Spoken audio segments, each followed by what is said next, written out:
Hey there. Today's going to be pretty interesting for KP Unpacked. I've got Frank Lazaro, my usual friend. Nick Durham is busy running around New York doing God knows what. Invited Frank in to talk about a few things. How's it going, Frank? It's good. Yeah, I'm glad I've been able to kind of pinch hit for Nick. It's kind of exciting. Yeah.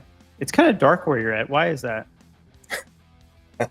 Well, I'm on the other side of the planet. It's only 5 a.m. in Sydney, Australia. So Nice.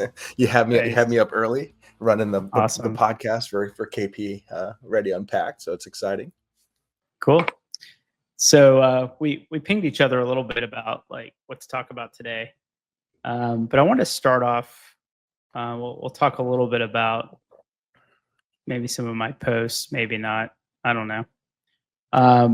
But I had a call with a friend of mine yesterday who runs a family office. He's a fairly wealthy guy, and his kids are about the same age as mine. My older kids, which are about the same age as your older boys, right? So he's Yep. got two boys. I've got two boys. Well, I've got three boys. One's 3 years old, so not worried about his future just yet.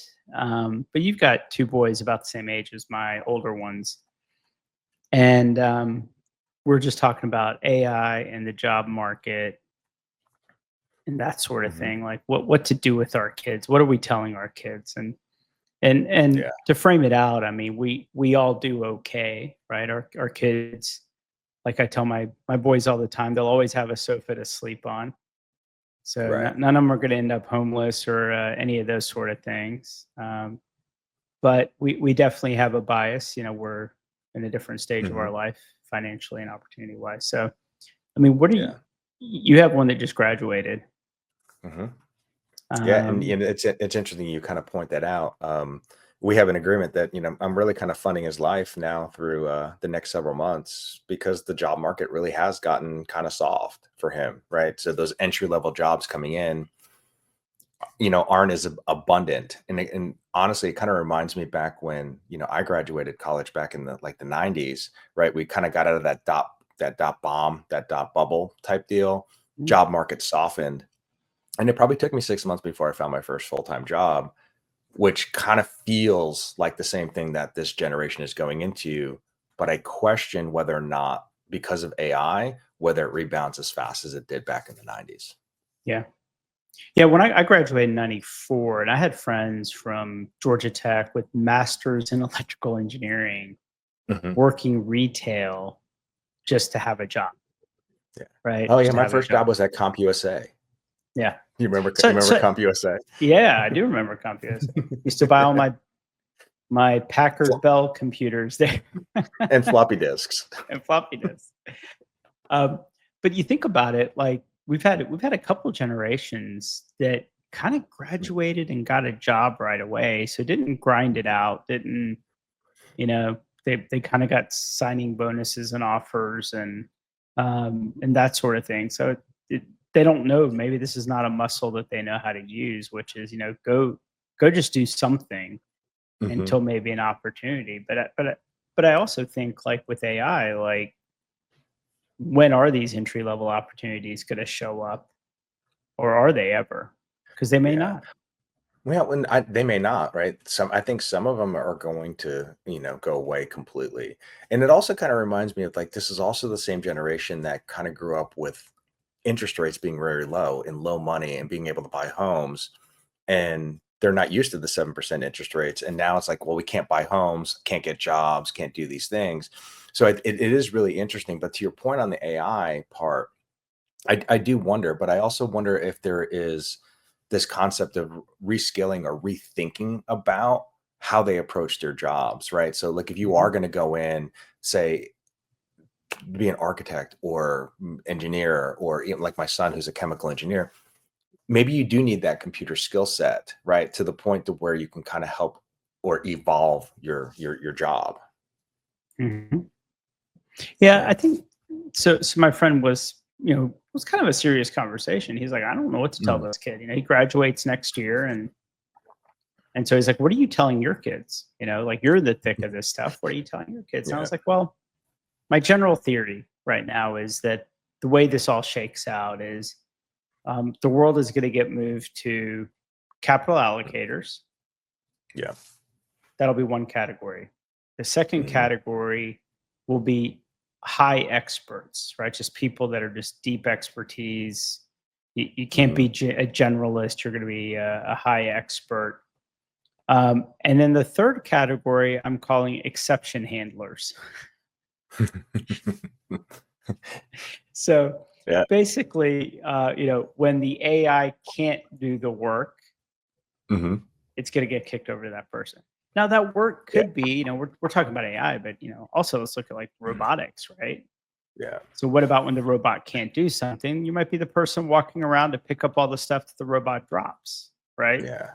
I No. don't believe that the exception handler job is going to be a well-paying job, so to speak, but it's going to be a job. Yeah, no, I agree 100%. But I also think that kind of leans back into your post a couple weeks ago, maybe longer. We start talking about that concept of high agency, right? That Mhm. ability to get stuff done. I think that is going to be a very attractive attribute of an individual. It's like we're going to hire you for this one job, but you need to be able to kind of think through more holistically around everything that's going on and be that problem solver Mhm. without a lot of guidance, right? Because if Yeah. not, if you need guidance, I'm just going to lean into AI. So it's like one of those things. I think that really leans in what you're saying, or at least what I'm hearing is, I kind of think back on your post about that high agency. Mhm. Yeah, and I think if you look at high agency, um, it might be that they're entrepreneurs, right? They're capital allocators. I think that's one of those things. I was talking to someone the other Yeah. day, and they said, I was like, how 20-something-year-old, like, how are you thinking about retirement and all that? And they said, like, I'm trying to accumulate as much wealth as I can right now. I'm Hmm. I'm maxed out on my 401k. I'm saving as much money. I'm living with my parents. I'm going to save all the money I can. And my Yeah. target is $25 million. I'm like, $25 million, what? It's like, well, I figure about 5% of that per year can be income so that when I don't have a job, not that I want to stop working or that I'm lazy, Hmm. I'm just unsure that there will be jobs in the future for me. And I'm better off accumulating all my money and maybe I'm not going to work Right. because maybe there is no job. So basically, Yeah. his thinking was I'm going to be a capital allocator, right? I'm going to be the person Yeah. that's funding things and I'm going to live off my capital. And I think you do have a culture with this generation. Yeah. The running joke was that the stock market's going to slow down because NFL season's starting. Like, so people are going to be betting on sports, not betting on stocks anymore. They're going to be too busy betting on sports. But Yeah. um, it does seem like we have a generation that thinks Bitcoin and I don't know. Like I Mhm. tell the story all the time. My first stock brokerage account I opened because I took my company public, and my CFO was Mhm. like, "Where do we send your shares?" I'm like, "What do you mean? You don't have a stock brokerage account?" I'm like, "No, I grew up poor. I didn't have a stock brokerage. Like stockbrokers were fancy people, right? People Yeah. with Right. monocles had Mhm. stock brokerage accounts. Yes. So I had to go So, open up a brokerage account for them to deposit my own company stock into after we went public. yeah. But Well, that's not the case these days. These guys have Robinhood and this and that, and they're thinking yeah. that way. Well, I remember it was interesting, and I distinctly remember this. The boys were probably around 9 or 10, and they came into my office and they're like, "We want to open up E-Trade accounts." And I was like, Mhm. "Why?"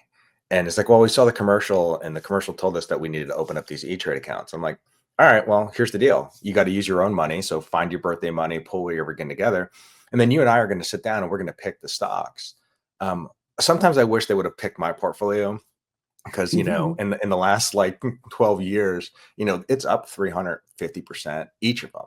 Mhm. But they've saw the value of wanting to do those investments at a very young age, which also made me just thinking when you were talking too, is like, I wonder how much of this concept of this gig economy is also influencing this generation of not wanting a full-time job, right? They're wanting that entrepreneurial spirit, not necessarily Mhm. wanting to drive for Uber, but Mhm. taking that same philosophy of maybe I don't need a full-time job. Maybe I need like two part-time jobs to get to the income or the things that I need to do.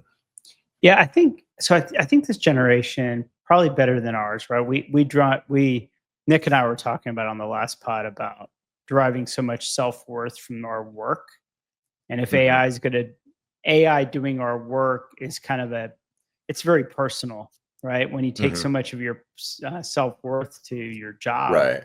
and Frank shows up and says, AI is taking your job, asshole. Like, it's like you're basically saying, okay, like everything I've worked for is going to go into the trash can. Yeah. So we have a little bit of those kind of psychological hangups. But I think this generation, like our kids' generation, they detach making money from doing work, from having a job. They're not the same thing necessarily. I was talking to Yeah. this one kid. He works as a construction manager. I don't know, makes 80 grand a year, something like that. But then Mhm. he sells like vintage toys online, like Okay. refurbishes, goes to garage sales, finds vintage toys, refurbishes them, and sells them online. And he's making 200 a year doing that. Just that. Yeah. Just that, right? And I was like, "Then why are you working the day job?" He's like, "Oh, construction's cool. I really enjoy Mhm. my job. I like the people I work Mhm. with. I have a lot of fun at work." Yeah. But just like total detachment from, what I do all day for work Mhm. and job versus what I do to make money could be totally two different things. I mean, I was telling Oh, my son who graduates in the spring, industrial engineering from Georgia Tech, lots of experience. He's going to be looking for a job. Everyone listening, but but I told him, hey, like if you don't get a job, like let's go buy some self storage facilities. yeah. Well, you Buy and I three have or talked about four. that. Yeah, just go buy 3 or 4 self I mean, but we can do those things, obviously, like, those are Yeah. things that we can kind of put our kids in business, so to speak. Yeah. But what about everyone else? Yeah. Well, I think that's a challenge.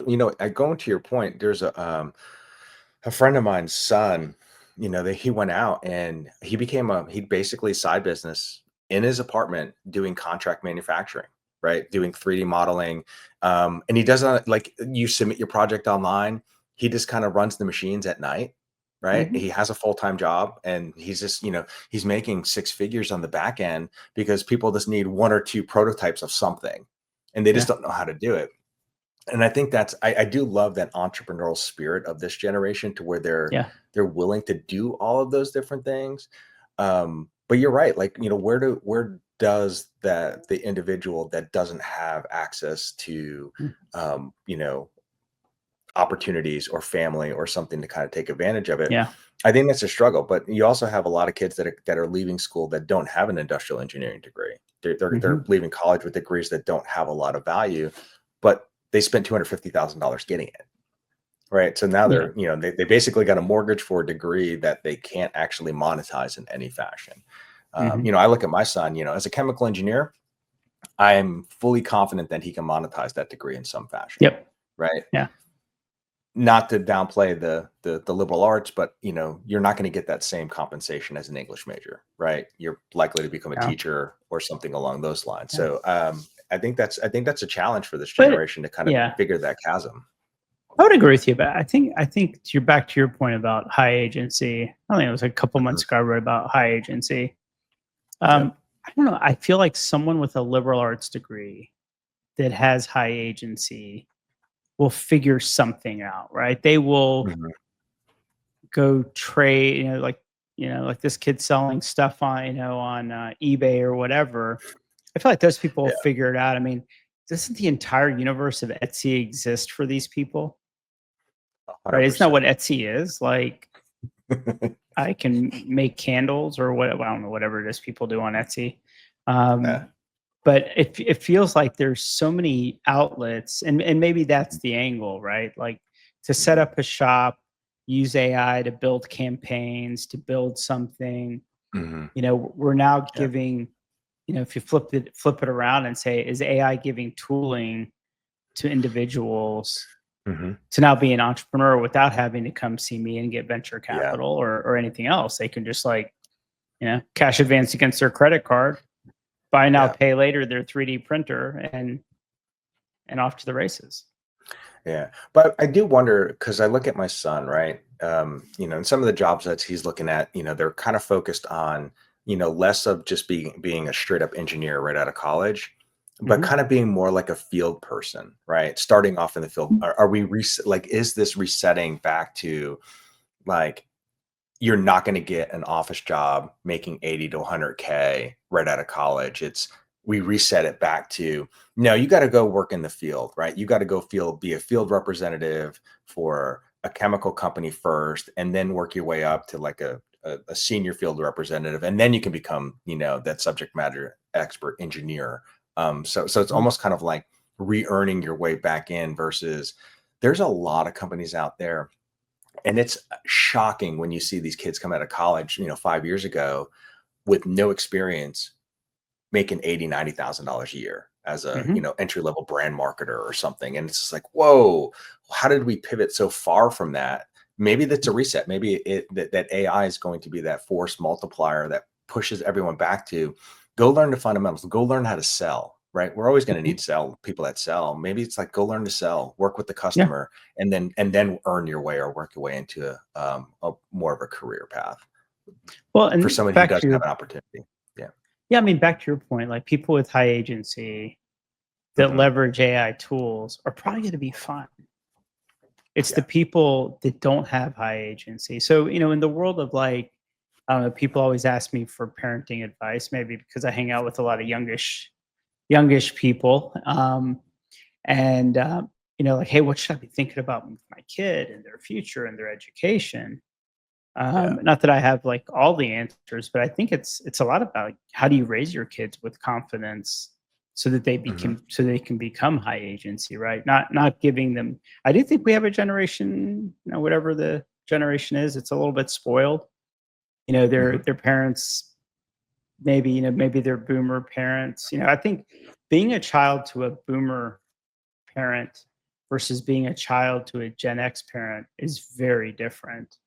Yeah. I think I'm a Gen X parent, so I'm just a little bit tougher, like, oh, woe is you. It's so hard, your life, kind of Boo hoo. parent, Boo boo hoo. right? Which I think creates high agency kids.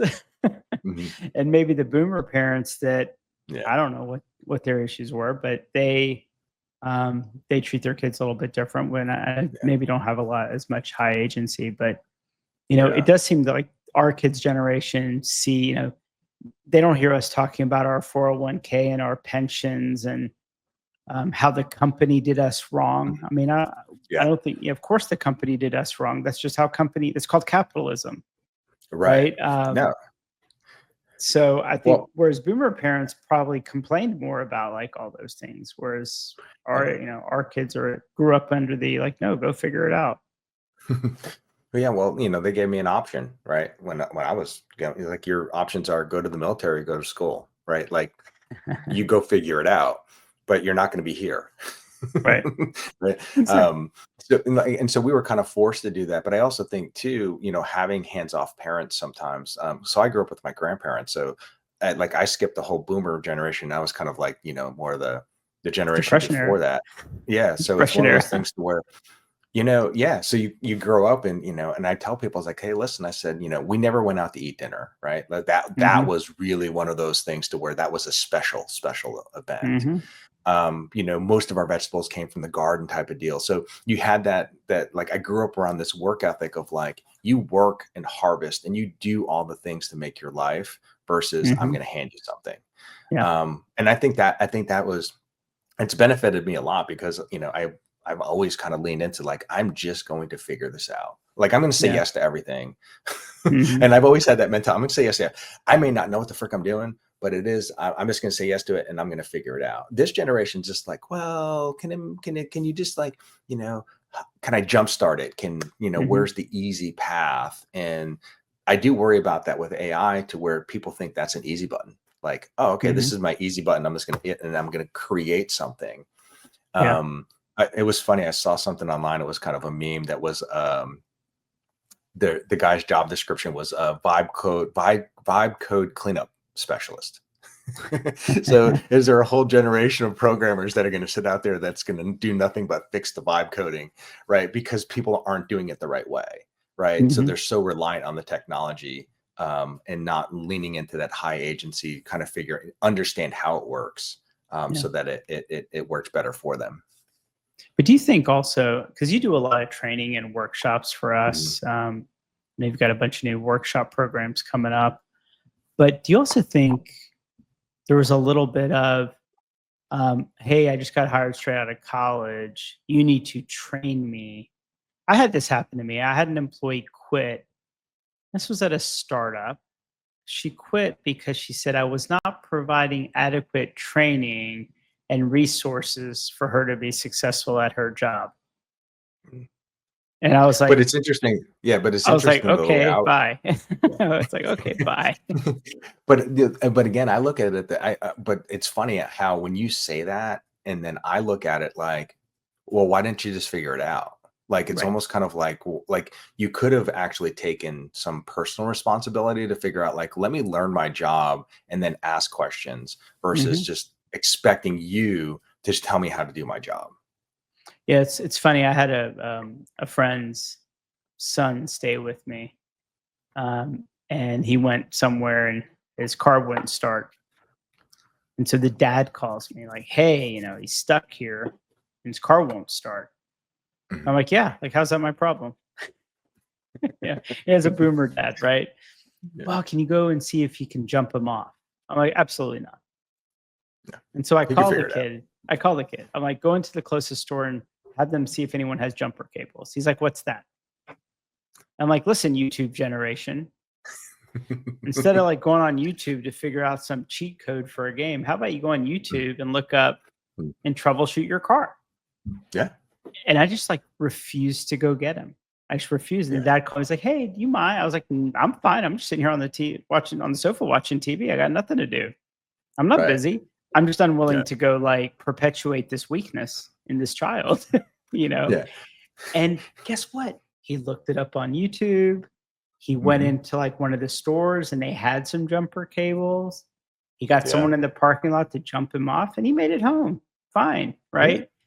And it's yeah. like, there's, and now with AI, like that's like the YouTube generation. Go figure it out on YouTube. Go Right. figure it out.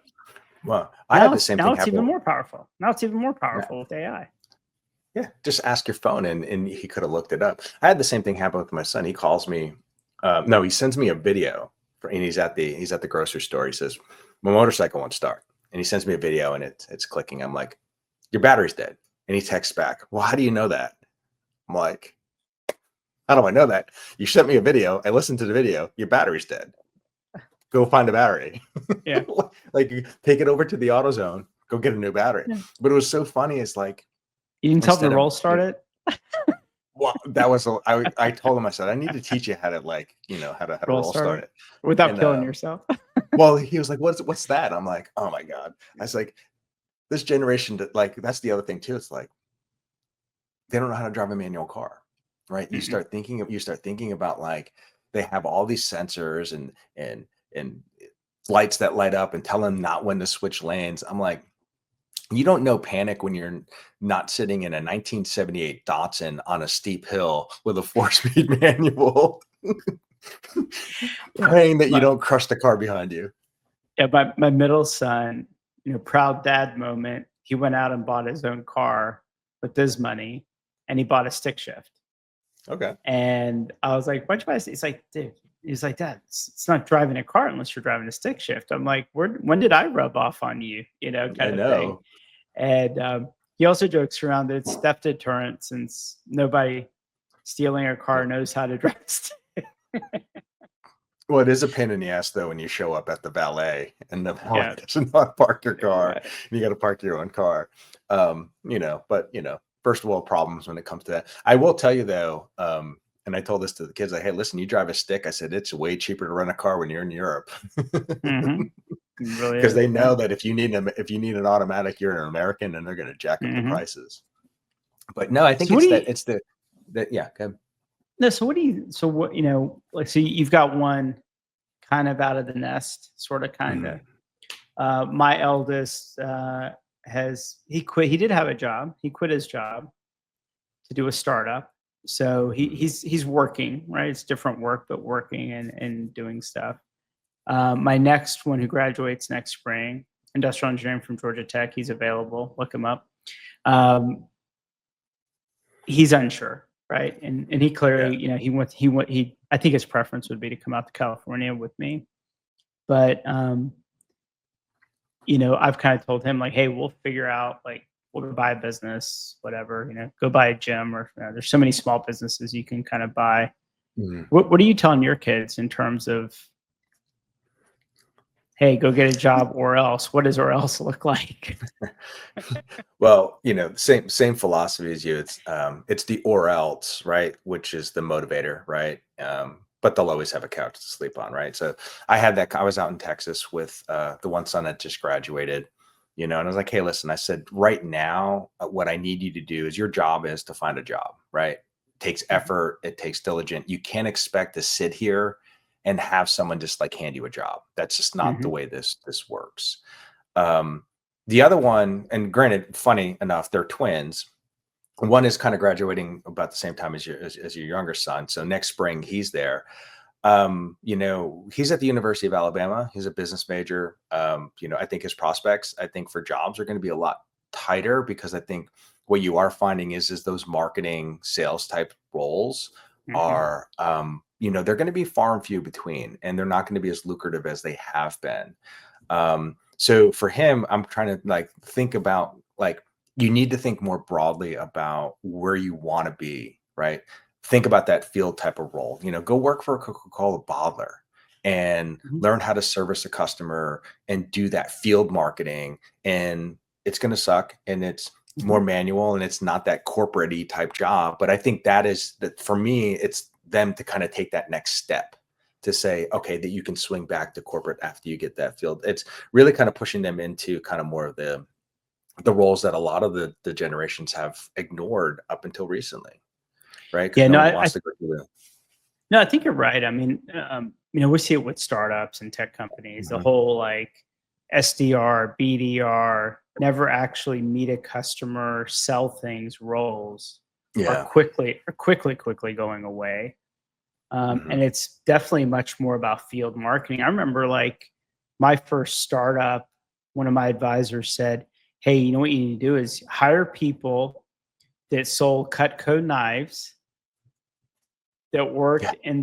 worked at this at the AT&T store selling cell service. Back then it was Mhm. like you had to sell it. You had to convince people to get a cell phone. It Mhm. wasn't just Yeah. automatic. It wasn't order taking by any means. And like hire people with those profiles and then put them to work, right?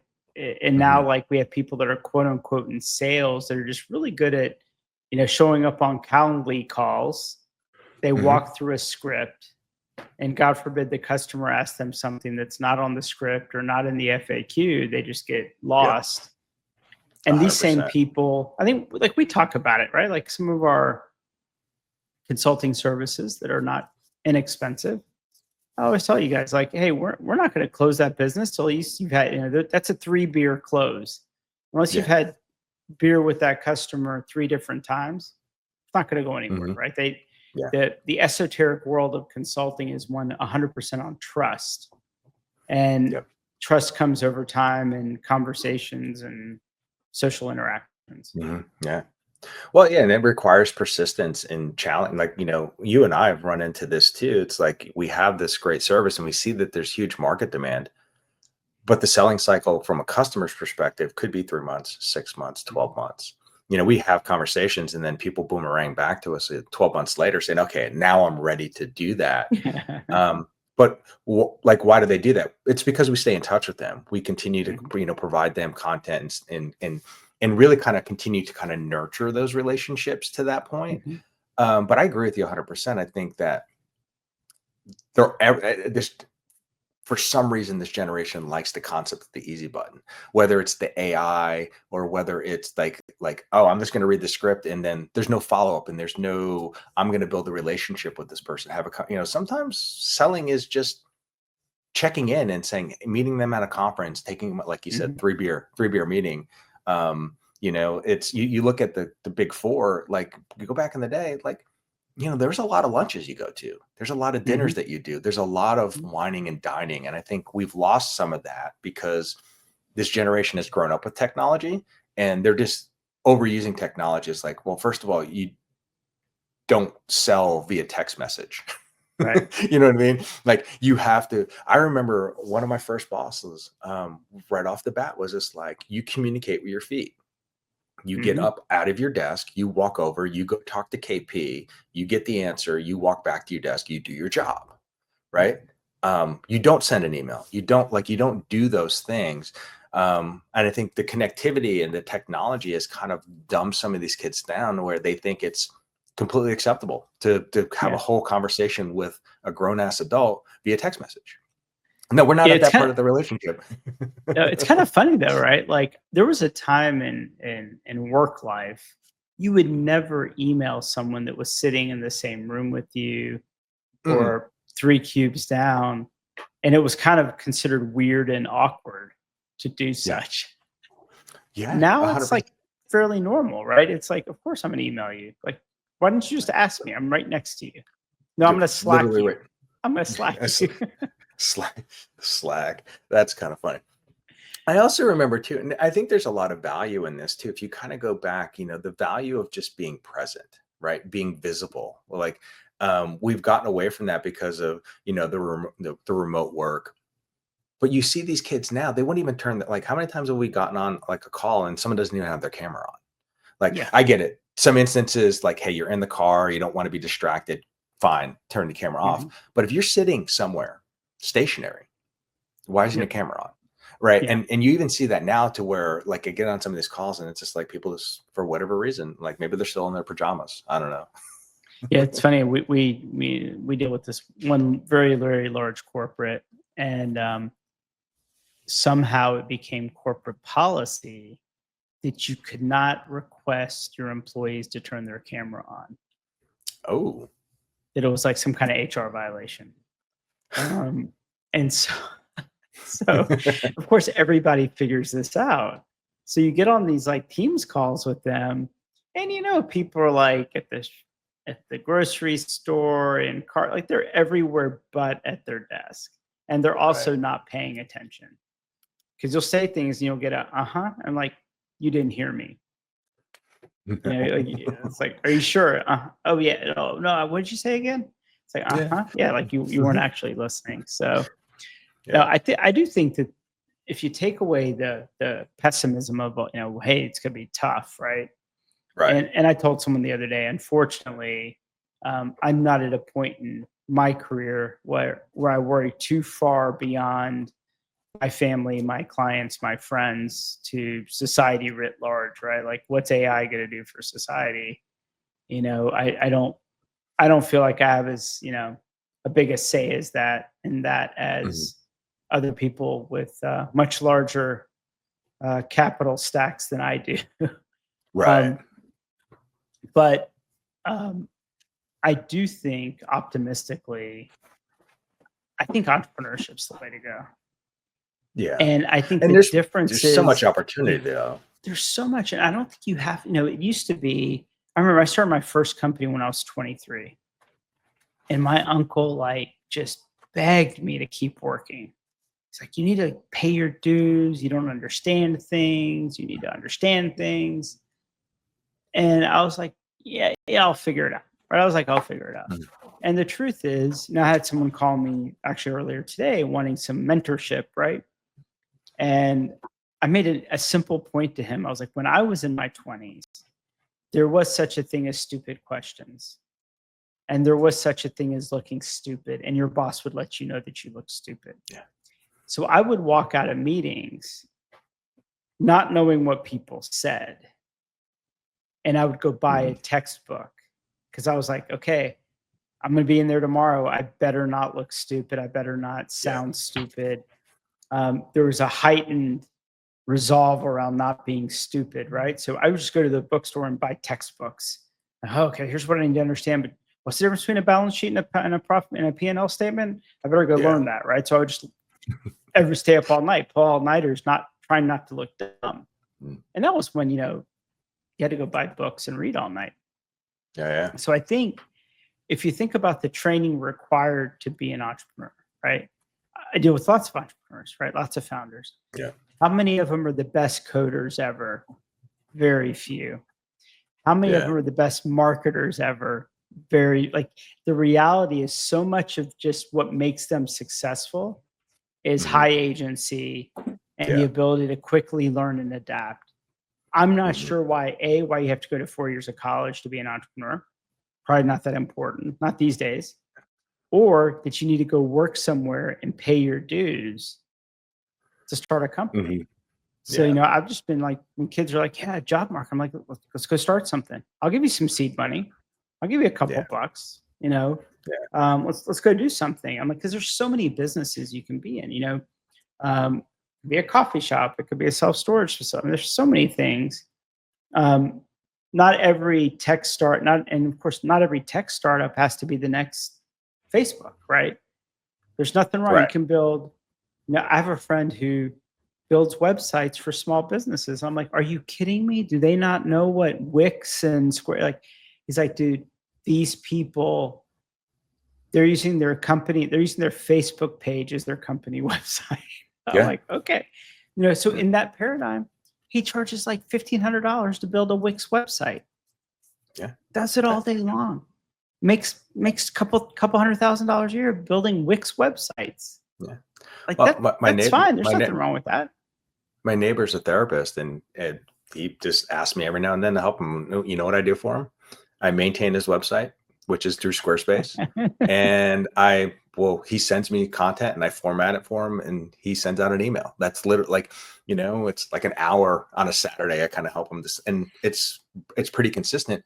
But there are tons of people out there, and I also think too, it's like when you start thinking about being an entrepreneur and starting something, I don't think it's as capital intensive now than it was previously. Like if I wanted to Mhm. buy something or do something 20 years ago, I didn't have access to a lot of resources and technology to kind of help build a business.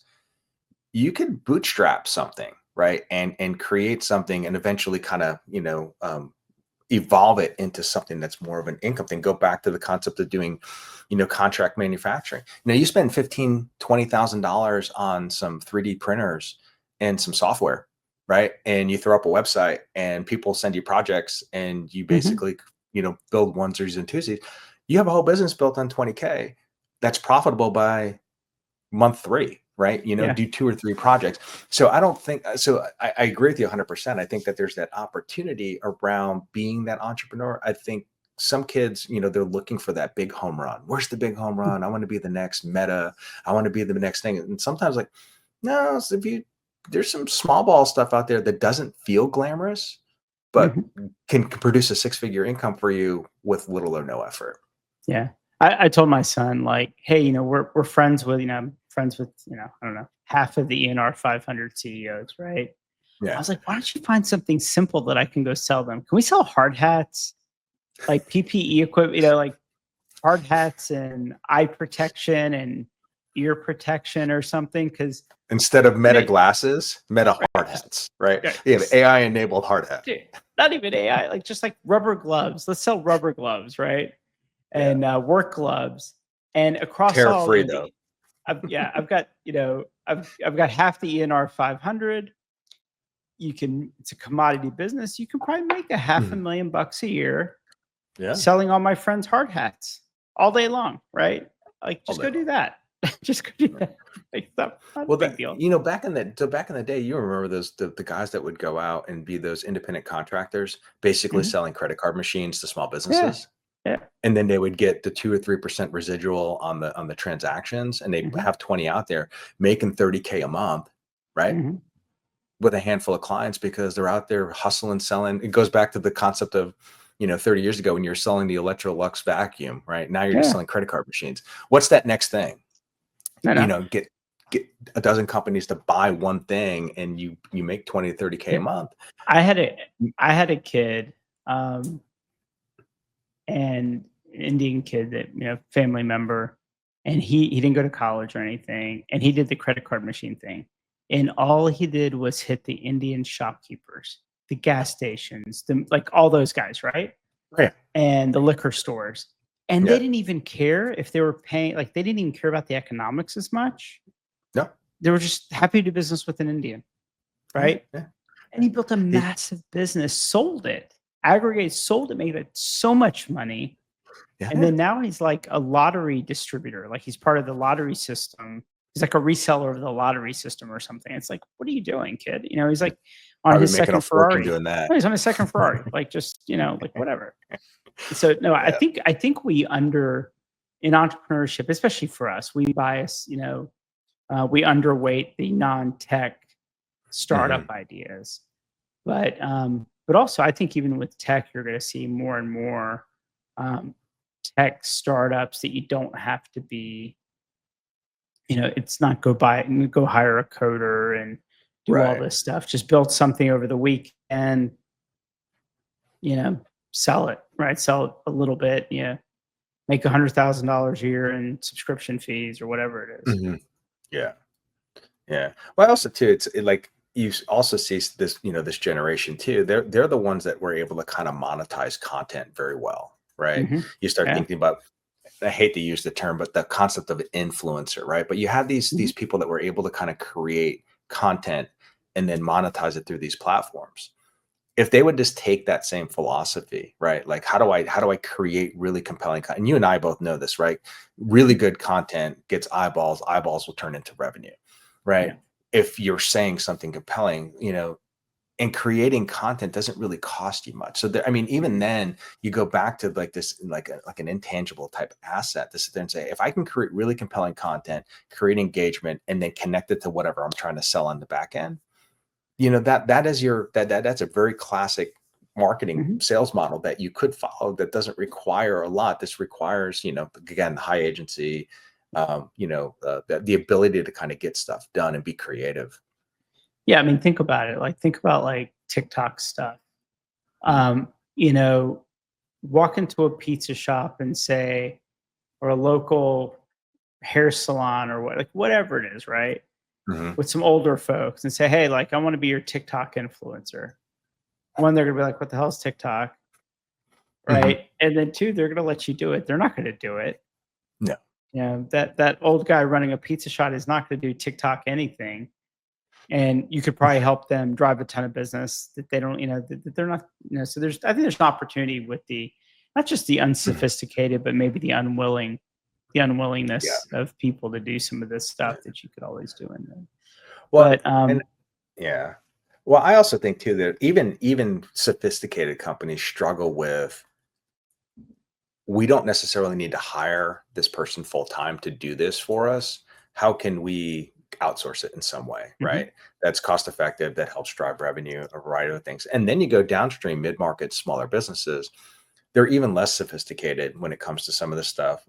There's a huge opportunity if you can come up with the right hook, right? mhm, And then it requires, I hate to tell them this, it does require a little bit of work and effort. mhm. like, like if you get some sweat and tears into this thing, and what you're going to find is that there's a lot of opportunity there for you. Yeah, I don't, and I don't. I'm pretty much an optimist, Mhm. about this generation. I don't think they lack a work ethic. I think No. they lack some direction, right? They just need help with some direction. And I think it's also a generation that's not afraid of failure. Yeah. They're Well, they'll just they'll not. they'll fail at something, and they'll pivot to something else, right? And Mhm, for them, it goes back to that gig mentality, right? Like, well, if the gig doesn't work, I'll just go drive for Uber for a couple mhm, months, and then I'll swing yeah, back and I'll do something else. I wouldn't be surprised that some of these kids aren't doing 3 or 4 different hustles at the same time, right? mhm, Um, Maybe if they, like you said, if they got a little focused on 1 or 2 of those things, they could really kind of turn into something more sustainable, more profitable for them. yeah. Let's. So, We're getting ready to be out of time, but I did want to just bring up, like, so what do you, um, just to give everybody their AI dose? mhm. What it what are you seeing right now that's kind of more interesting than, feels like every day there's something new and Yeah. something new to play with and some new toy. Like what's occupying your brain space in terms of AI toys? Yeah, it was interesting. I think, ChatGPT 5 came out a couple weeks ago. I think that created a buzz. I don't know if a positive or negative buzz. Some people kind of turned on it. But what you're finding, when we talk to our clients, when we talk to potential clients, when, I talk at these conferences, everyone's starting to pivot away from the concept of a chatbot, right? The Mhm. ChatGPT, the Claude. And they're really starting to focus now on like, what's an AI agent? What's Hmm. agentic AI? Right. So now they're starting to pivot towards like, we kind of get this piece, but like now I'm really fascinated about, where does this thing go? What's the next gen of this? I don't Hmm. really kind of see the models kind of evolving too much. I think you're going to kind of see features and speed and quality kind of continue to Hmm. accelerate. But from a tech platform perspective, I really do see agents, AI agents, and agentic AI kind of being that next chasm that I think we need to cross, where I think Yep. this kind of evolves into a lot of different things. Yeah, I think it's a good topic. I think people have no idea what you just said. 100. And so In usually other words, what the it's way, like by the way, it's like you're just saying words. Agent, you took agent and put IC on it and call it agentic, and now it's like AI and right. cool.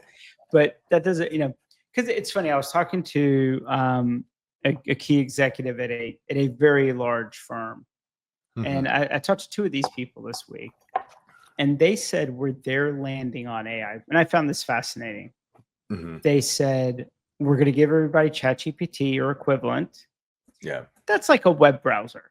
That's like desktop computing, right? Yeah. That's just everyone gets it, use it to do your job, just like you use Microsoft Word, Excel, Right. whatever. Yeah. That's not a big deal. Then we're going to go to our large providers and use whatever AI tools they provide, right? The accounting Right. system, the CRM, they got stuff built in. The idea though that they've abandoned all of their custom AI projects. 100%. Because what they're learning is in order to, if you're an AE firm, to invest money and time in building things and how quickly things are moving, they've now spent millions of dollars trying to build something. They haven't built anything that delivers any level of productivity, and they just can't keep up. Yeah. Right. So I think they've all abandoned it. They've said, like, look, Yeah. we'll partner with you, KP, if you want to go build this stuff with us. We're happy to like partner with you on it. We'll Yeah. give you kind of the needs and you go build it or whatever. But Yeah. they're giving up. They're just saying like there's that middle ground of go build something custom that's going to transform our company.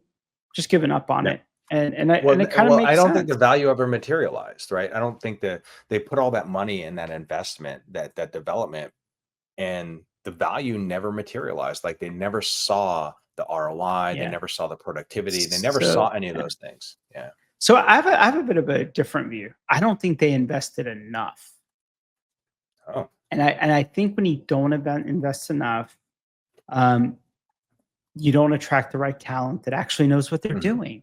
You Right. don't, you don't build a product market team that actually thinks about the product, right?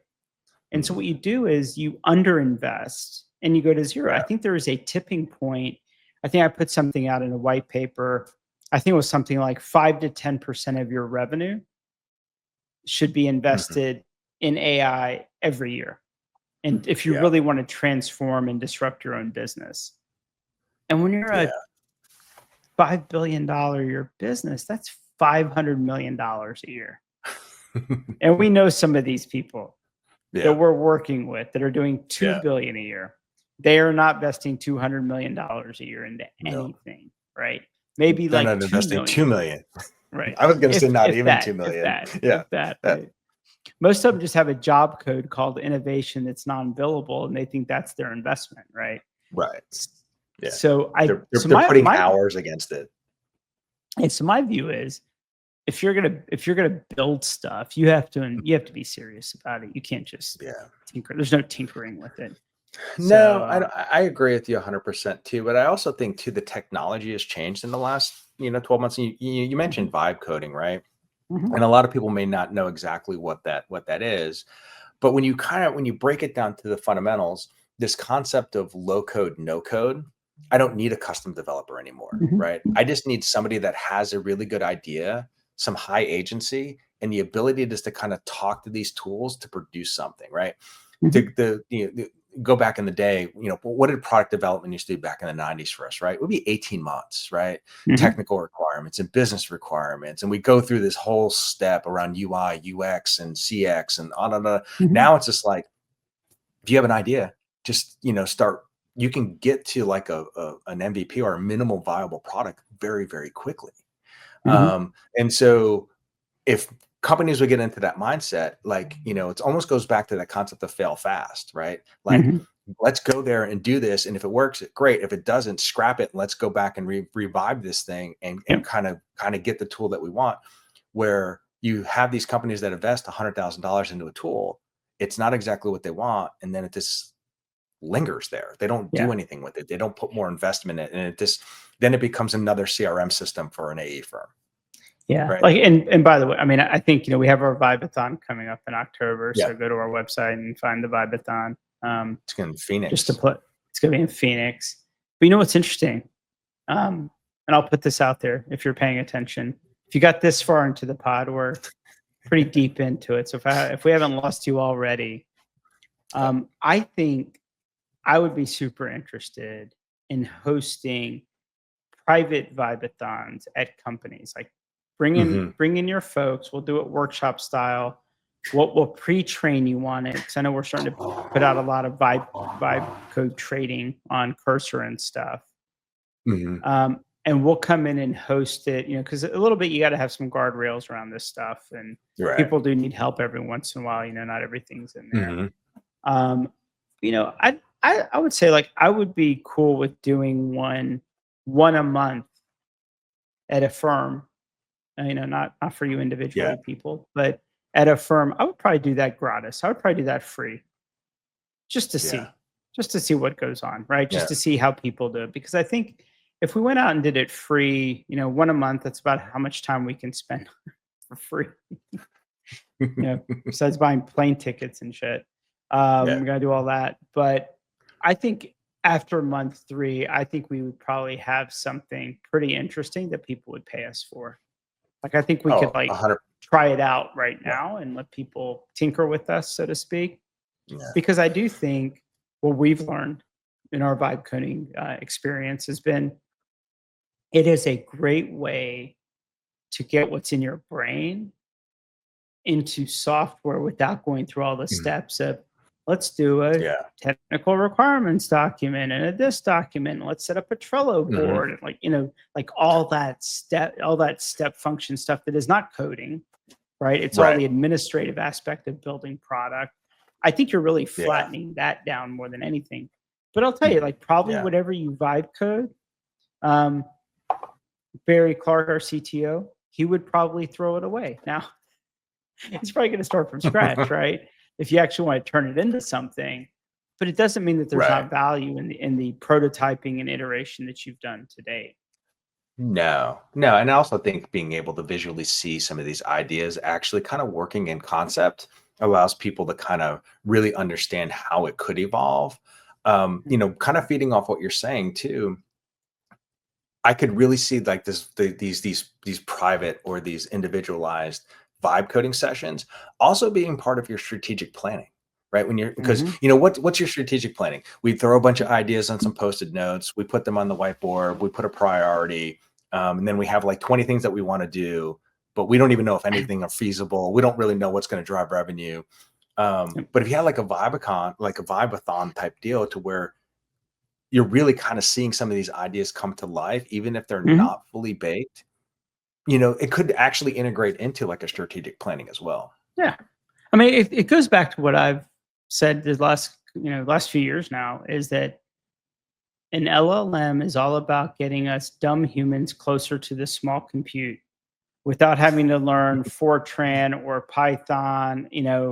We're finally able to talk to computers in our language, in our dumb Right. English language that lacks syntax. We have this thing called grammar, but what's the difference between read and read? I don't like, it's like it's a convoluted language that we speak Mhm. compared to machine language, right? And all LLMs are doing is getting us closer and closer to that. So when I think about vibe coding, that's all it is taking people that Yeah. actually have knowledge of what they want and not having to go through layers of people to Right. translate their need into zeros and ones. You just get to talk right to the Right. zeros and ones and Yeah. do that. So, join us for Vibe-a-thon. Ping Frank if you want a free vibe coding workshop. I'll stick him on a plane.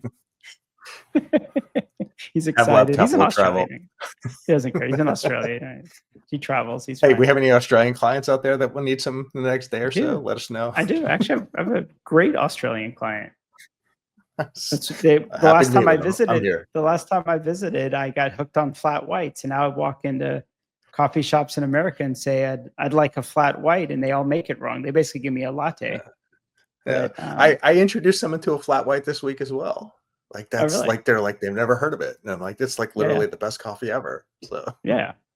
People that haven't been to Australia don't understand, like, the coffee there is like next level.